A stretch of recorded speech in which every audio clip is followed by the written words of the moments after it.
নমস্কার বন্ধুরা, RD history ক্লাসে সকলকে স্বাগত জানাই। আমার প্রিয় ছাত্রছাত্রী, আশা করি সবাই ভালো আছো। আজকে যে বিষয়টি আলোচনা করব, দলিত আন্দোলন তোমাদের মাধ্যমিকের জন্য অবশ্যই গুরুত্বপূর্ণ। শুধু পড়াশোনার জন্য নয়, এই বিষয়টি অবশ্যই জানার প্রত্যেকটি ভারতবাসীর খুব দরকার। দলিত আন্দোলনের প্রয়োজনীয়তা কী ছিল, দলিত আন্দোলনের চরিত্র এবং ভারতবর্ষের বিভিন্ন প্রান্তে দলিত আন্দোলন কিভাবে সংগঠিত হয়েছিল, সেই বিষয়গুলি আজকের এই আলোচনায় আমি আলোচনা করেছি। তো এই আলোচনাটি সবাই সম্পূর্ণ দেখবেন, আশা করি আপনাদের ভালো লাগবে। দলিত আন্দোলন সম্পর্কে প্রত্যেকটি ভারতবাসীর জানা খুব দরকার। তাহলে আর বেশি কথা বলবো না, চলো শুরু করি আজকের ক্লাস।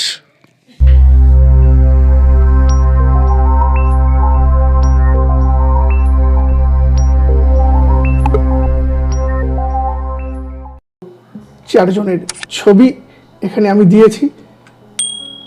প্রথম ছবিটি হচ্ছে জ্যোতিবা ফুলে, দ্বিতীয়টি নারায়ণ গুরু এবং তৃতীয় ইভি রামস্বামী, আর সর্বশেষ বি.আর. আম্বেদকর।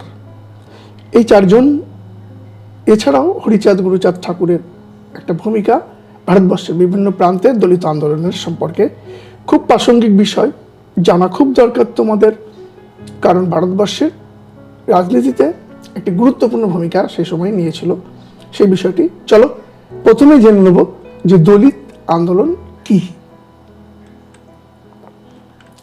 দলিত শব্দটির তাৎপর্য আমাদের সবার আগে জানতে হবে। মারাঠি সাহিত্য থেকে দলিত শব্দটি গৃহীত হয়েছে।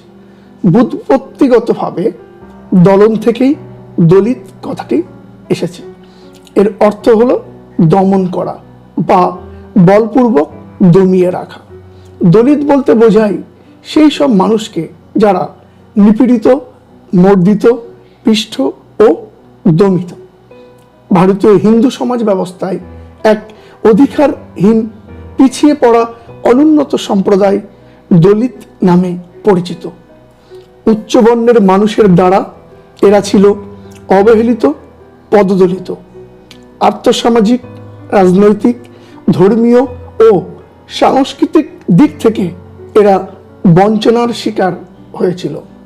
মন্দিরে প্রবেশ, দিঘি বা পুকুর বা ইদারার জল ব্যবহার, স্কুলে গিয়ে পড়াশোনা ইত্যাদি ক্ষেত্রে এরা ছিল অবাঞ্ছিত।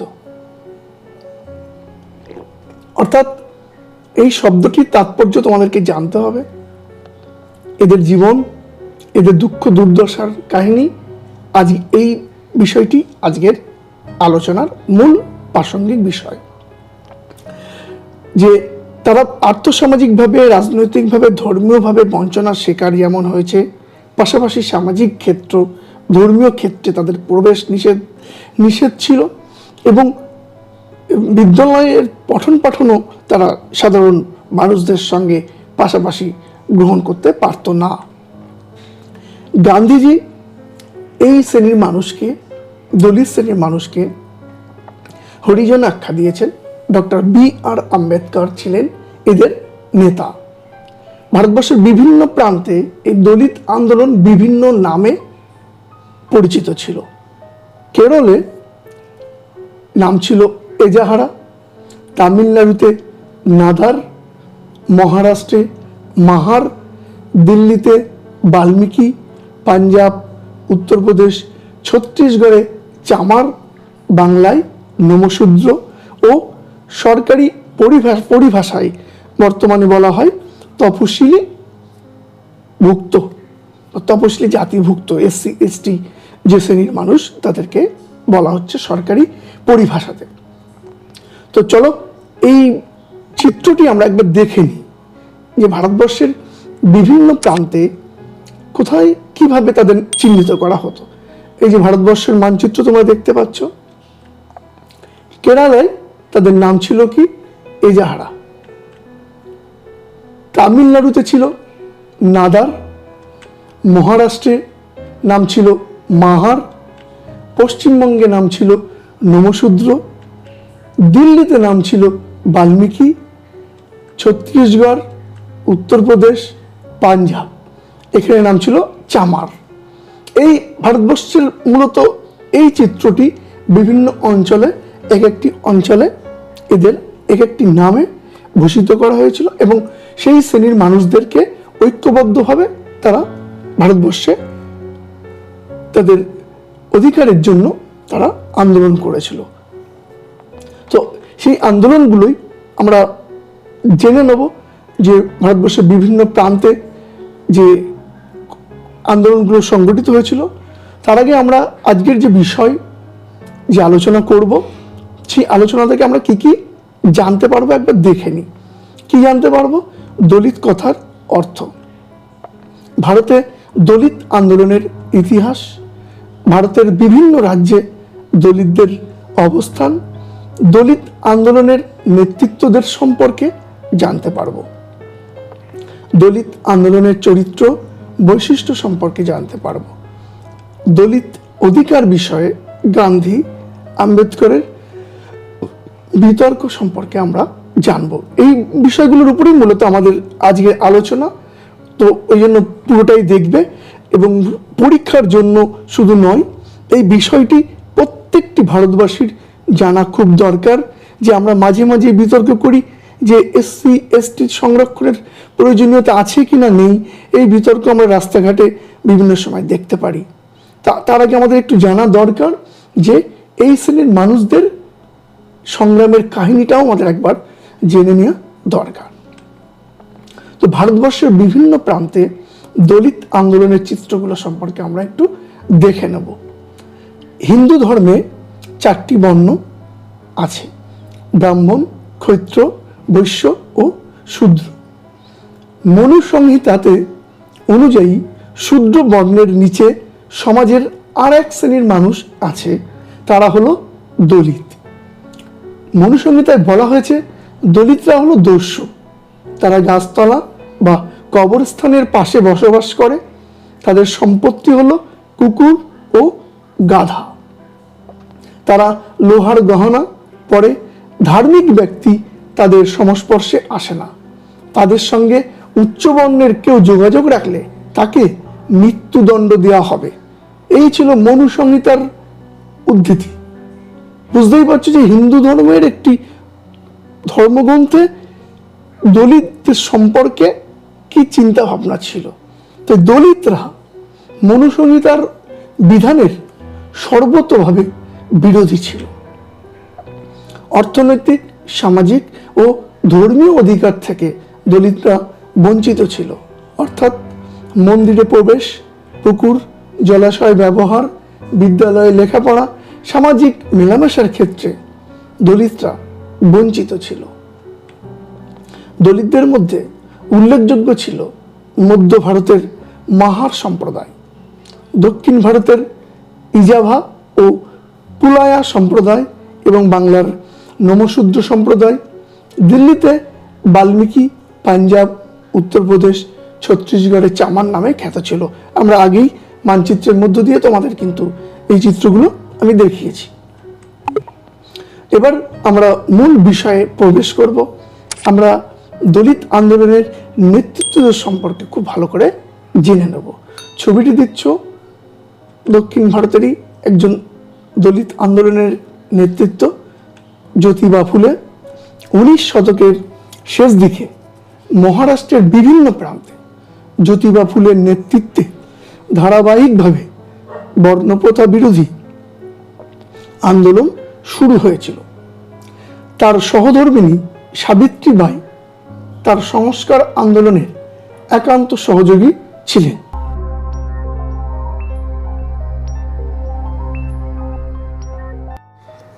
তো এই আন্দোলন, দলিতদের যে আন্দোলন, অন্যায়ের বিরুদ্ধে লড়াই করার সাহস জুগিয়েছিলেন জ্যোতিবা ফুলে। তার সহধর্মিণী সাবিত্রীবাই সম্পর্কে একটা ছোট্ট তোমাদের ইনফরমেশন দিয়ে রাখি। তিনি ভারতবর্ষের প্রথম মহিলা প্রধান শিক্ষিকা। বিষয়টা নোট করে রেখো অবশ্যই। তো এই দলিতদের অন্যায়ের বিরুদ্ধে লড়াই করার সাহস জুগিয়েছিলেন জনসাধারণের কাছে। তিনি ছিলেন মহাত্মা। 1837 খ্রিস্টাব্দে সত্যশোধক সমাজ গড়ে তুলে অস্পৃশ্য দলিত সম্প্রদায়ের উন্নয়নের আন্দোলন পরিচালনা করেন জ্যোতিবা ফুলে। মহারাষ্ট্রে তার আন্দোলন সত্যশোধক সমাজ, মনে রাখবে এই পয়েন্টগুলো। পরবর্তীকালে যে নেতৃত্বের কথা আমরা বলবো তার নাম নারায়ণ গুরু। নারায়ণ গুরু দক্ষিণ ভারতের দলিতদের আন্দোলনকে যিনি এগিয়ে নিয়ে যান তিনি শ্রী নারায়ণ গুরু। শ্রী নারায়ণ ব্রাহ্মণ্যবাদের বিরুদ্ধে লড়াই চালিয়ে একধারে জাতীয় আন্দোলনের সঙ্গে সামাজিক আন্দোলনকে এক সূত্রে বাঁধতে চেয়েছিলেন। তারই অনুপ্রেরণায় আন্দোলন শুরু হয় মন্দিরে প্রবেশ সংক্রান্ত 1924 খ্রিস্টাব্দে। মন্দিরে প্রবেশ বা মন্দিরের রাস্তায় হাঁটার অধিকারের দাবিতে আন্দোলন শুরু হয়, যা ইতিহাসে ভাইকম সত্যাগ্রহ নামে পরিচিত। এই আন্দোলনের সঙ্গে যুক্ত ছিলেন এন কুমার আসান এবং টি.কে.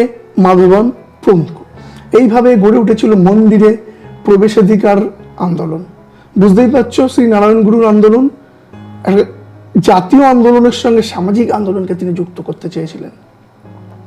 অর্থাৎ সেই সময় দলিত শ্রেণীদের মন্দিরে প্রবেশের তো অধিকার ছিলই না, মন্দিরের যাওয়ার যে রাস্তা সেই রাস্তা ব্যবহারেরও অধিকার ছিল না। শ্রী নারায়ণ গুরুর নেতৃত্বে এই যে ভাইকম সত্যাগ্রহ আন্দোলন, তার মূলত আন্দোলনের গতিমুখ ছিল মন্দিরে প্রবেশ বা মন্দির সংলগ্ন রাস্তা দিয়ে হাঁটার অধিকারের দাবি।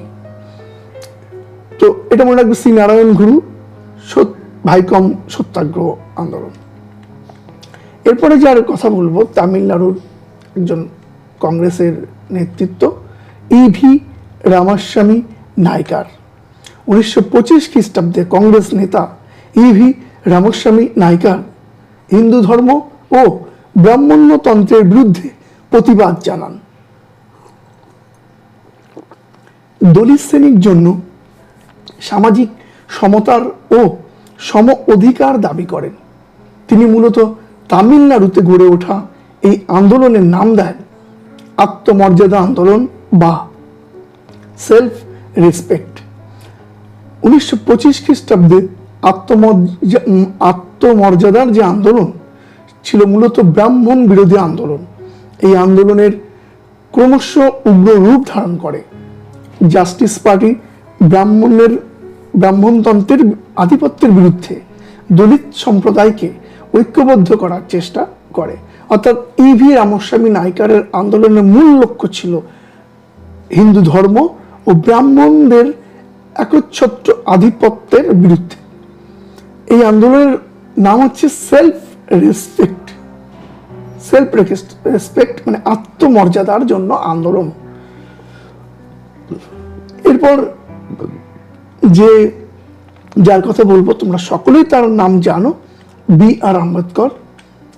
Doctor B R. আম্বেদকর জন্মেছিলেন মহারাষ্ট্রের মাহার নামক দলিত শ্রেণীভুক্ত পরিবারে। সংকীর্ণ পরিসরে গণ্ডিবদ্ধ দলিত আন্দোলনকে তিনি সর্বভারতীয় স্তরে উন্নীত করেন। তিনি ব্যক্তিগতভাবে লড়াই চালিয়ে দলিতদের রাজনৈতিক, সামাজিক, অর্থনৈতিক অবস্থান পাল্টে দেন। তিনি সর্বভারতীয় দলিত সমাজের আর্থসামাজিক ও রাজনৈতিক চেহারাই পাল্টে দেন। ভারতীয় সংবিধানে ও তার প্রতিফলন ঘটে। অস্পৃশ্য শ্রেণীভুক্ত হওয়ায় আম্বেদকর দলিত জীবনের অপমান, উদ্বেগ, হতাশা ও অবহেলা, অমর্যাদা মর্মে মর্মে অনুভব করেন এবং দলিতদের উন্নতি বিধানে সচেষ্ট হন। অর্থাৎ আম্বেদকর নিজে মাহার শ্রেণীভুক্ত দলিত সমাজ থেকে উঠে এসেছিলেন।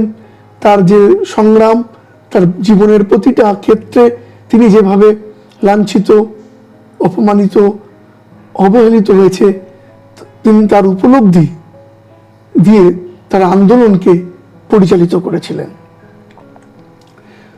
এইভাবে আম্বেদকর তার আন্দোলনকে যেভাবে এগিয়ে নিয়ে গিয়েছিলেন এবং তার আন্দোলনগুলোকে সে সংগঠিত করেছিলেন, তার দাবিগুলো কি ছিল সেটা একবার আমরা দেখে নিই। মূল দাবি ছিল জলাশয় ও মন্দিরে ঢোকার অধিকার, তেমনি দলিতদের প্রশাসনিক দায়িত্ব দেওয়ার ব্যাপারেও তারা যথেষ্ট সচেতন ছিলেন।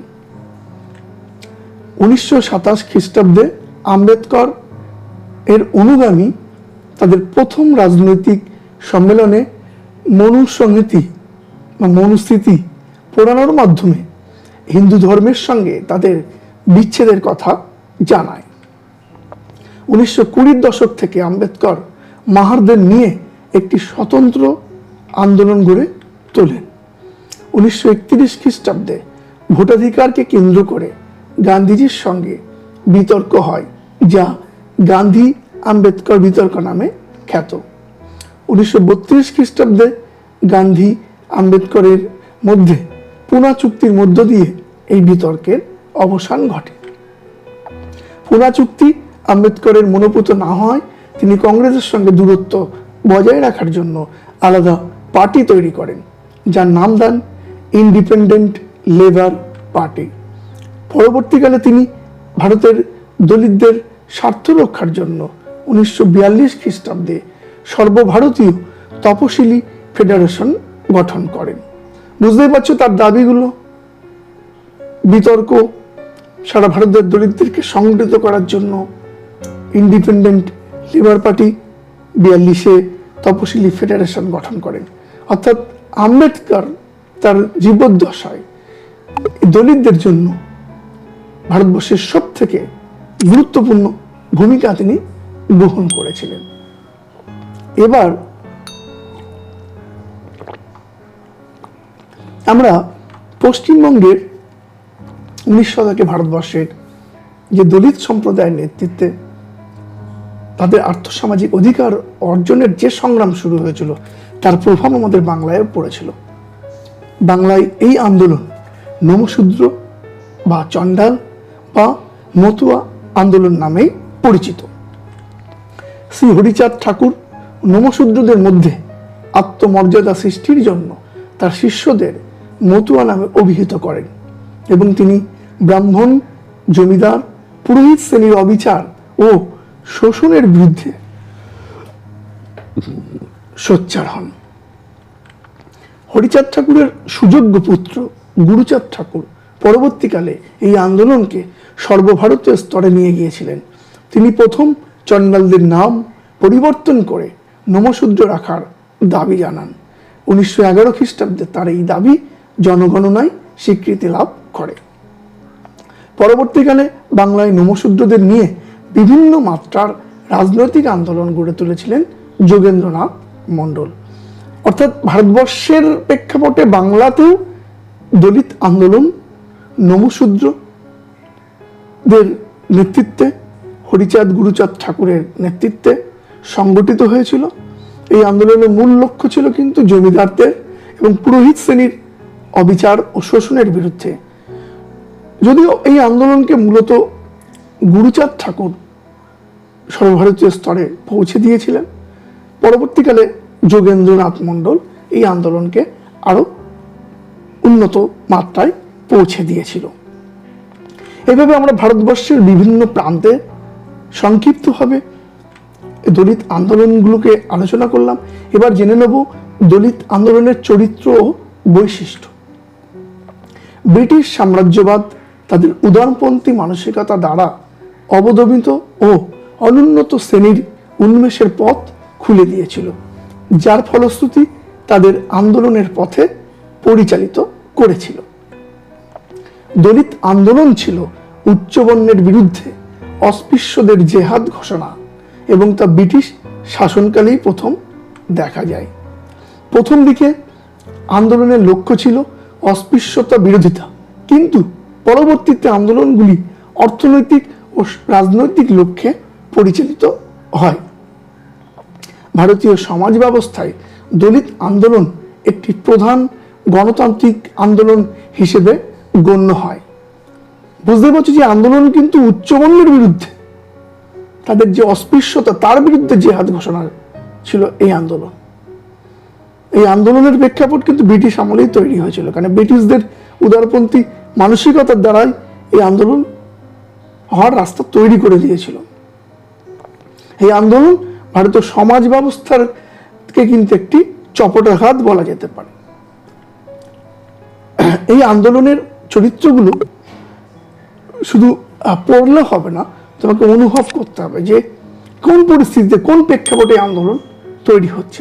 ভারতের বিভিন্ন প্রান্তে দলিত আন্দোলনগুলি বিভিন্ন নামে পরিচিত ছিল।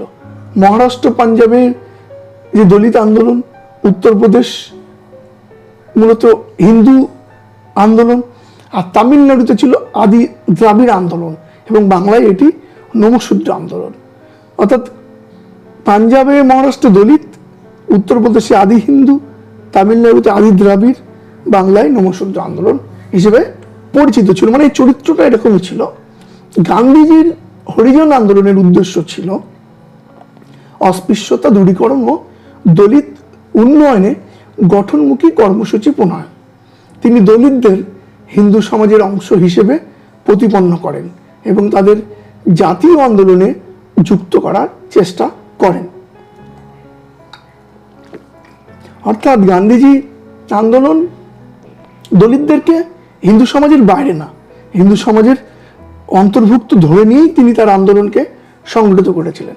তো দলিত আন্দোলনের একটি উল্লেখযোগ্য বৈশিষ্ট্য হলো এই আন্দোলন হিন্দু ধর্ম থেকে নিজেদের পৃথক করতে চেয়েছিল এবং সব দলের গোষ্ঠীকে ঐক্যবদ্ধ করতে চেয়েছিল।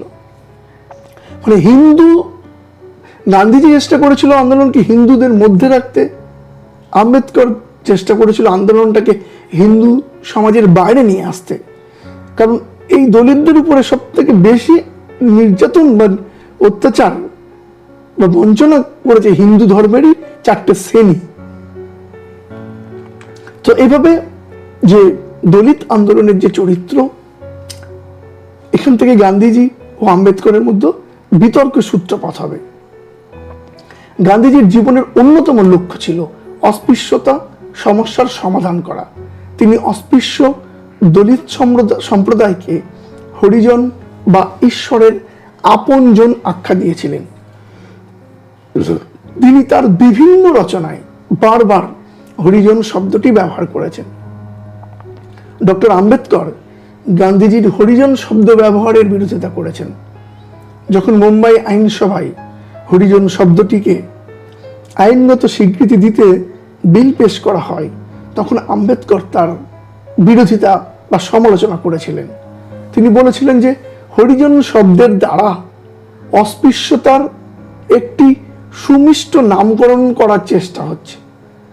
অর্থাৎ গান্ধীজি হরিজনের ভূষণ, হরিজন উপাধি দেওয়া আম্বেদকরের কাছে মনে হয়েছিল যে এটা একটা সুমিষ্ট প্রলেপ দেওয়া হচ্ছে, মানে ভেতরে ঘৃণা বঞ্চনার ক্ষোভগুলোকে জমিয়ে রেখে উপরে একটি সুন্দর নাম দেয়া হচ্ছে। মানে যতদিন না পর্যন্ত একে গ্রহণ করা হয় দলিতদেরকে সমাজে, সেই গ্রহণ না করে শুধু একটা সুন্দর নামকরণ করা হচ্ছে, এটাই কিন্তু আম্বেদকরের মূল বক্তব্য ছিল। গান্ধীজি হিন্দু সমাজের জাতিভেদ প্রথাকে সমর্থন করতেন। তিনি জাতিভেদ প্রথার অবসান চাননি, তিনি শুধু অস্থিরতা দূর করতে চেয়েছিলেন। কিন্তু ডক্টর আম্বেদকর মনে করতেন অস্পৃশ্যতা জাতিভেদ প্রথার পরিণাম। যতদিন জাতিভেদ প্রথা থাকবে ততদিন অস্থিরতা দূর করা যাবে না। এখানেই গান্ধীজির সঙ্গে আম্বেদকরের মতভেদ। গান্ধীজি চাইতেন জাতিভেদ থাক, অস্থিরতাকে দূর করতে হবে, আর আম্বেদকর বলতেন যে জাতিভেদ যতদিন থাকবে ততদিন এই অস্থিরতাকে দূর করা যাবে না। এই দুজনের মধ্যে বিতর্ক। এই বিতর্ক পরবর্তীকালে গান্ধীজি হিন্দু সমাজের চতুবর্ণ প্রথার বিশ্বাসী ছিলেন। তিনি শূদ্রত্বকে ঈশ্বরের দান হিসেবে মেনে নিতে বলেন। তাই শূদ্রত্ব প্রথা অবসানের কোনো ইচ্ছা তার ছিল না। তিনি শূদ্রত্ব এর পরিণতি অস্পৃশ্যতা দূর করতে চেয়েছিলেন। আম্বেদকর চতুবর্ণের বিরোধী ছিলেন, তাই তিনি শূদ্রদের শূদ্রত্ব অবসানের দাবিও করেছেন। পরিষ্কার দুজনের মতভেদ চরম আকারে ছিল। গান্ধীজি হিন্দু ধর্মের মধ্যে থেকে হিন্দু ধর্মের নিয়ম নীতি মেনে অস্থিরতা দূর করতে চাইছিলেন, আর আম্বেদকর বলতেন যতদিন জাতিভেদ আছে, যতদিন অস্পৃশ্যতা থাকবে, ততদিন এই অবসান হবে না, এই অস্থিরতা দূর হবে না। 1932 খ্রিস্টাব্দে গান্ধীজি নিখিল ভারত অস্পৃশ্যতা বিরোধী সংঘ all India anti untouchability league প্রতিষ্ঠা করেন। ডক্টর আম্বেদকর ওই সংঘের সদস্য ছিলেন। পরে তিনি পদত্যাগ করেন। তিনি বলেন, যে সংঘের পরিচালক মণ্ডলীতে অস্পৃশ্য সম্প্রদায়ের প্রতিনিধিদের সংখ্যাগরিষ্ঠতা নেই, মানে থাকা উচিত, এই ইস্যুতে তিনি পদত্যাগ করেন এবং এই সংঘের মূল লক্ষ্য হয় উচিত অস্পৃশ্য শ্রেণীর শিক্ষা, অর্থনৈতিক ও রাজনৈতিক অধিকার অর্জনের জন্য আন্দোলন করা। এভাবে গান্ধীজি এবং আম্বেদকরের মধ্যে বারে বারে বিতর্ক তৈরি হয়েছে, মতভেদ তৈরি হয়েছে। 1934 খ্রিস্টাব্দে ডক্টর আম্বেদকর লাহোরে জাতপাত সমিতির অধিবেশনে পাঠানো অভিভাষণে লেখেন, বিভিন্ন জাতের মধ্যে বিবাহ সম্পর্ক স্থাপন করলে জাতপাত প্রথা এবং অস্পৃশ্যতা দূরীকরণ সম্ভব। গান্ধীজি এই বক্তব্য খণ্ডন করে হরিজন পত্রিকায় তার বিস্ময় প্রকাশ করেন যে আম্বেদকর একজন হিন্দুর দ্বারা লালিত পালিত হয়ে হিন্দু রাজার সহায়তায় শিক্ষা অর্জন করে কিভাবে তিনি হিন্দু ধর্মত্যাগের কথা ভাবতে পারেন। অর্থাৎ জাতপাতের সমীকরণ তুলে দিয়া মানে হিন্দু ধর্মের তুলে দিয়া, এটাই কিন্তু গান্ধীজির মূল বক্তব্য। মানে হিন্দু ধর্ম যা আছে সেটাকে রেখে তার মধ্য থেকে সংস্কার। আর আম্বেদকর অনুভব করেছিলেন যে কোনদিন সম্ভব নয়। মূলত বিভিন্ন জাতের মধ্যে বৈবাহিক সম্পর্ক ছাড়া এই অস্পৃশ্যতা কোনোদিন দূর করা যাবে না। 32 খ্রিস্টাব্দে ডক্টর আম্বেদকরের দাবির ভিত্তিতে ব্রিটিশ প্রধানমন্ত্রী ম্যাকডোনাল্ড অনুন্নত তপশিলি জাতির পৃথক নির্বাচন ব্যবস্থা ঘোষণা করেন। গান্ধীজি এর প্রতিবাদে আমরণ অনশন করেন। অবশেষে আম্বেদকর ও গান্ধীজির মধ্যে পুনা চুক্তি 1932 সেপ্টেম্বরে সম্পাদিত হয়। এই চুক্তিতে দলিত সম্প্রদায়ের জন্য যৌথ নির্বাচনের ব্যবস্থা স্বীকৃতি হয়। এবার তাদের জন্য বেশি আসন নির্দিষ্ট করা হয়। এইভাবে কিন্তু গান্ধীজি অনুন্নত সম্প্রদায়কে জাতীয় আন্দোলন থেকে দূরে সরিয়ে রাখার উদ্দেশ্যে ব্রিটিশ প্রধানমন্ত্রী রামেস ম্যাকডোনাল্ড সাম্প্রদায়িক বাটোয়ারার যে নীতি ঘোষণা করেন সেটা কিন্তু সাম্প্রদায়িক বাটোয়ারা। এই দ্বারা অনুন্নত সম্প্রদায়ের জন্য পৃথক নির্বাচক মণ্ডলী গঠনের প্রস্তাব করা হয়। এই প্রস্তাব কার্যকরী হলে হিন্দু সম্প্রদায়ের মধ্যে বিভেদ তৈরি হতো এবং অনুন্নত সম্প্রদায় বর্ণ হিন্দুদের থেকে বিচ্ছিন্ন হয়ে যেত। গান্ধীজি এই নীতির তীব্র বিরোধিতা করেন এবং এর প্রতিবাদে 20 সেপ্টেম্বর থেকে অনশন শুরু করেন। এ সময় আম্বেদকর তার সঙ্গে আলোচনা করেন এবং 25 সেপ্টেম্বর পুনা চুক্তি স্বাক্ষর। এর দ্বারা হিন্দুদের ক্ষেত্রে যৌথ নির্বাচনের নীতি স্বীকৃতি হয় এবং সাম্প্রদায়িক বাটোয়ারার মাধ্যমে প্রাপ্ত আসনের দ্বিগুণ আসন তপশিলি সম্প্রদায়ের জন্য সংরক্ষিত করা হয়। এইভাবে গান্ধী আম্বেদকরের মধ্যে বিতর্কের অবসান ঘটে, যদিও এই অবসান দীর্ঘস্থায়ী ছিল না। কারণ ঐতিহাসিক শেখর বন্দ্যোপাধ্যায় ভারতবর্ষে অন্য যেসব সামাজিক গোষ্ঠী কংগ্রেসি জাতীয়তাবাদী আন্দোলন থেকে নিজেদের দূরে রেখেছিল তারা হলো অব্রাহ্মণ এবং অস্পৃশ্যরা। ভারতের স্বাধীনতার পর কংগ্রেস আম্বেদকর সংবিধান খসড়া কমিটির চেয়ারম্যান নিযুক্ত করলে আম্বেদকর ভারতীয় সংবিধানে দলিতদের অধিকার প্রতিষ্ঠা করেন। 1951 খ্রিস্টাব্দে তিনি ভারতের প্রথম আইনমন্ত্রী নিযুক্ত হন এবং 1956 খ্রিস্টাব্দে তার মৃত্যু হয়। অর্থাৎ আম্বেদকরের যে আন্দোলন, আম্বেদকরের যে দাবি, তিনি তার পরবর্তীকালে তিনি কিন্তু খসড়া কমিটির চেয়ারম্যান যখন হন সংবিধান রচনার, তখন কিন্তু তিনি তার সুযোগ সেই সুযোগটিকে তিনি কাজে লাগিয়েছিলেন এবং ভারতবর্ষের সংবিধানে তিনি তপশিলি জাতিভুক্তদের জন্য কিন্তু সংরক্ষণের ব্যবস্থা করেন। এভাবে ভারতবর্ষের দলিত আন্দোলনের প্রেক্ষাপট উপরিউক্ত যে আলোচনা থেকে এই সিদ্ধান্ত আসা যায় যে ভারতবর্ষের আর্থসামাজিক প্রেক্ষাপটে দলিত আন্দোলনের প্রয়োজনীয়তা ছিল। সমাজের একটি অংশের মানুষকে বাইরে রেখে সমাজের সার্বিক উন্নতি হতে পারে না। দলিত আন্দোলন সমাজের গোড়ামির মূলে কুঠারাঘাত করেছিল, মানুষের আদিম চিন্তা ভাবনার পরিবর্তন ঘটিয়েছিল। ভারতের বিভিন্ন প্রান্তের আন্দোলনগুলি রাজনৈতিক নেতৃবৃন্দকে প্রভাবিত করেছিল, যার ফলশ্রুতি ভারতের সংবিধান স্বাধীনতার পর সংবিধান খসড়া কমিটির চেয়ারম্যান নিযুক্ত হন আম্বেদকর। তিনি ভারতীয় সংবিধানে দলিতদের অর্থাৎ তপশিলি জাতি ও উপজাতিদের অধিকার প্রতিষ্ঠা করেন। মূলত এই আজকের পাঠ্য বিষয়টি থেকে তোমরা বুঝতে পারছো দলিত শ্রেণীদের আন্দোলনের প্রয়োজনীয়তা। প্রিয় ছাত্রছাত্রী, আমার বন্ধুরা, আজকের লেসনটা একটু বড় হয়ে গেল। সকলকে শোনার জন্য, দেখার জন্য অসংখ্য ধন্যবাদ।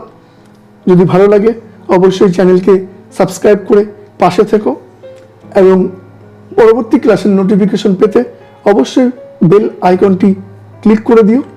এবং আবারও সকলকে আমার এই চ্যানেল দেখার জন্য, সমর্থন করার জন্য অসংখ্য ধন্যবাদ জানাই। সকলে ভালো থেকো, সাবধানে থেকো এবং পড়াশোনা করতে থাকো।